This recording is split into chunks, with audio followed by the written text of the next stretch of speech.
Sir ಅದನ್ನ ಇದೇ video ಮಾಡಿದ್ರೆ ಹತ್ರ ಕಂಟಿನ್ಯೂ ಮಾಡಕ್ ಬಿಡ್ತೇನ್ರಿ ಈಗ ಹೇಳತ್ತನ ಬರ ಇಲ್ಲಿ ಮಮ್ಮ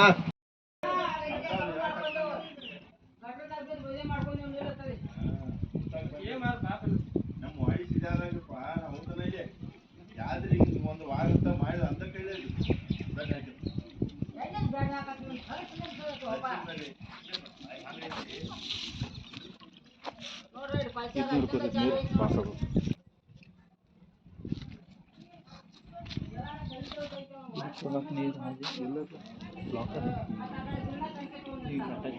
ಹುಕ್ಕೇರಿ ತಾಲೂಕಿನ ಹಂಚಿನಾಳ ಗ್ರಾಮದ ಎಸ್ಟಿ ಕಾಲೋನಿಯಲ್ಲಿ 1 ವರ್ಷದ ಹಿಂದೆ ಜೆಬಿಎಂ ಯೋಜನೆ ಅಡಿ ಪೈಪ್ಲೈನ್ ಅಳವಡಿಸಲು ರಸ್ತೆ ಅಗದಿದ್ದು ಅದನ್ನು ಮುಚ್ಚದೆ ಹಾಗೆಯೇ ಬಿಡಲಾಗಿದೆ. ನಮ್ಮ ಚಾವೆ ಮಾಡ್ರಿ, ನಮ್ಗಷ್ಟು ನಮ್ಮ ಮನೆ ಕೊಡ್ರಿ, ಬರೀ ನೀರ್ದರ್ಶನ ಜಗಳ ಆಗತೈತಿ, ಮತ್ತೆ ಇದಷ್ಟು ಚಾವೆ ನಮ್ಗೆ ಅಷ್ಟು ಮಾಡಿ ಕೊಟ್ರಿ ಅಂದ್ರೆ ನಮಗೆ ಅನುಕೂಲ ಆಗ್ತೈತ್ರಿ. ಅಂದ್ರೆ ಹಡ್ ಏನು ಚಾವೆ ಇದನ್ನ ಹಾಕಿ ಅದು ಮನೆಗೆ ಹೋಗಿ ಅವ್ರಿಗೆ ಹೇಳಂತಲೇ ಇದು ಹಡ್ಡಾಕ್ ಬಂದಾರ, ಇಲ್ದ್ರ ಹಡ್ಡಾಕ್ ಬರಕಿಲ್ಲ. ಇಲ್ಲಿ ಮಾಡ್ತಂತ ಪೆಂಡಿಂಗ್ ಹಿಡಿದ್ರು, ಅಲ್ಲಿಂದ ಬಂದ್ರು ಹಡ್ರು, ಮತ್ತು ಅದು 3 ತಿಂಗಳು ಹಡ್ ಬಿಟ್ರು. ಆ ನಂತರ ಚಾವೆ ಕುಣ್ಸಾಕ್ ಬಂದ್ರು, ಚಾವೆ ಕುಣ್ಸಿ ಏನು ಇದನ್ನ ಬಿಟ್ಟಾರ್ರಿ, ಇಲ್ಲೇ ಬಿಟ್ಟಾರ್ರಿ ಅದನ್ನ ಇನ್ನ ಮನ ಮಾಡೇ ಇಲ್ಲ.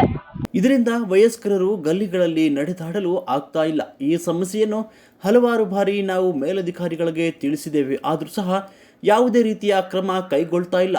ಕಾಮಗಾರಿ ಮುಕ್ತಾಯವಾಗಿದೆ ಅಂತ ಪಂಚಾಯಿತಿ ಹತ್ರ ಚಿತ್ರ ಹಚ್ಚಲಾಗಿದೆ. ಈ ಗುತ್ತಿಗೆದಾರನ ಮೇಲೆ ಕಟ್ಟುನಿಟ್ಟಿನ ಕ್ರಮ ಕೈಗೊಳ್ಬೇಕು ಅಂತ ಗ್ರಾಮಸ್ಥರು ಆಕ್ರೋಶ ಹೊರಹಾಕಿದ್ದಾರೆ. ಇದಕ್ಕೆ 2 ಸಲ ಯಾರೋ ಬರ್ತಾರೆ, ನಿಮ್ಮಂತಾರ ಬಂದು ನೋಡ್ತಾರೆ, ನಾ ಸಾಹೇಬ್ ನೀವು ಕೇಳ್ತೀರಿ. ಈಗ ಯಾರೋ ಒಬ್ರು ಬಂದ್ರೆ 72 ತಾಸು ಏನು ಕೇಳ್ಬೇಕಂತ ಹೇಳಿ ವಾರ ಈಗ ರಸ್ತೆ ಹೋಗಿ ಯಾವುದೋ ಅನುಕೂಲ ಇಲ್ಲ, ಲೈಟ್ ಇಲ್ಲ ನೋಡ್ರಿ, ಎಲ್ಲ ಗಂಗಾದಲ್ಲಿ ಪೂರಾ ಇಲ್ಲಿವರೆಗೆ ನೀರು ಬಂದಾದು ಅಂದ್ರೆ ನಾವು ಇದಕ್ಕೆ ಹೋಗ್ಬಿಟ್ರೆ ಇಲ್ಲಿ ಅಗಸಿಗೆ ಹೋಗಿ ತರಬೇಕು. 2 ಸಲ ಹೇಳೋದ್ರಿ ಇವ್ರಿಗೆ, ಇವ್ರು ಯಾರು ಬಂದಾರು ಕೇಳೋದ್ರಿ ನಮ್ಮ ಮಾತ. ಹಿಂಗೆ ಐತೆ ನೋಡ್ರಿ ಸರ್, ಏನು ಮಾಡ್ತೀರಿ ಮಾಡಿರಿ, ನಮ್ಮ ದಗದ ಮಾಡಿಕೊಡ್ರಿ.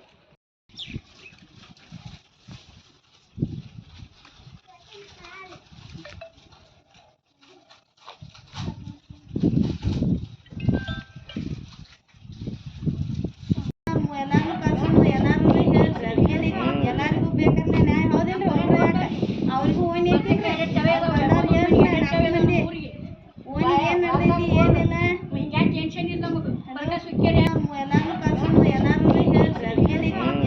ಬೇಕಾದ್ರೆ ನ್ಯಾಯ ಹೌದಿಲ್ರಿ, ಅವ್ರಿಗೂ ಎರಡ್ 2019 ಮತ್ತು 20 ಸ್ಟಾರ್ಟ್ ಆಗೈತ್ರಿ. ಇವಾಗ ಪ್ರೆಸೆಂಟ್ 2024 ರನ್ನಿಂಗ್ ಐತ್ರಿ.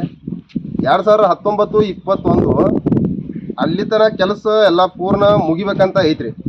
ಬಟ್ ನಾವು ಹಂಚಿನಾಳ ಗ್ರಾಮಸ್ಥರಿಂದ ಒಂದು 10 ರಿಂದ 15 ಜನ ಆಗಿರಿ ತಾಲೂಕು ಪಂಚಾಯತಿ ಹೋಗಿ ಈ ಥರದ ಇರಿಗೇಷನ್ ಡಿಪಾರ್ಟ್ಮೆಂಟ್ದಾಗ ಯಾರು ಇಂಜಿನಿಯರ್ ಸರ್ ಬರ್ತಾರಲ್ಲ,